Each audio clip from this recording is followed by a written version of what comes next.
দেখুন, আমি আজকে বাসাইলে এসে যে সভাটি করলাম প্রশাসনিক অফিসারদের নিয়ে, তখনই আমাকে এই হেলথ কমপ্লেক্সের যিনি কর্মকর্তা ডাক্তার সাহেব, উনি আমাকে এই হেলথ কমপ্লেক্স সম্পর্কে পুরোটা জানালেন।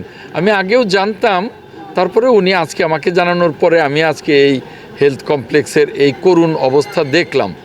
এটা 2007 সালে কাদের সিদ্দিকী সাহেবের কনস্ট্রাকশন ফার্ম কমপ্লিট করে হ্যান্ডওভার করে দেবার কথা ছিল, কিন্তু 2026 এখনও কাদের সিদ্দিকী সাহেবের সেই ফার্ম এখনও এই পরিত্যক্ত রেখেছে। কাজটা কেন রেখেছে এটা বুঝতে পারলাম না। এই বাসাইলের লক্ষ লক্ষ মানুষের এই চিকিৎসা বঞ্চিত মানুষেরা এই অবহেলিত অবস্থার মধ্যে আছে। এই হেলথ কমপ্লেক্সের এই অবস্থা, এটা অত্যন্ত দুঃখজনক।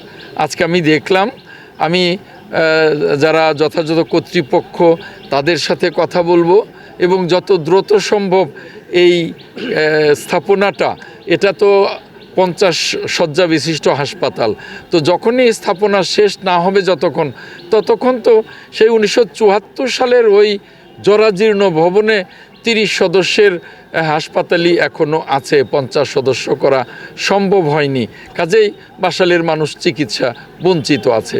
আমি দ্রুত এর ব্যবস্থা নিয়ে এটাকে কিভাবে সম্পন্ন করে 50 সদস্যে উন্নীত করা যায় সেই ব্যবস্থা আমি গ্রহণ করব।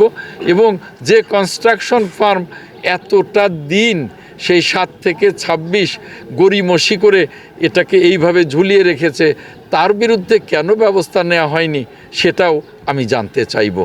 বড় কথা হলো যে আমার বাসাইলের জনগণ চিকিৎসা সেবা থেকে বঞ্চিত, কত দ্রুত এই সেবাটা দেয়া যায়, কত দ্রুত এই কাজটা করা যায় সেই ব্যবস্থাটা আমি গ্রহণ করব। ধন্যবাদ।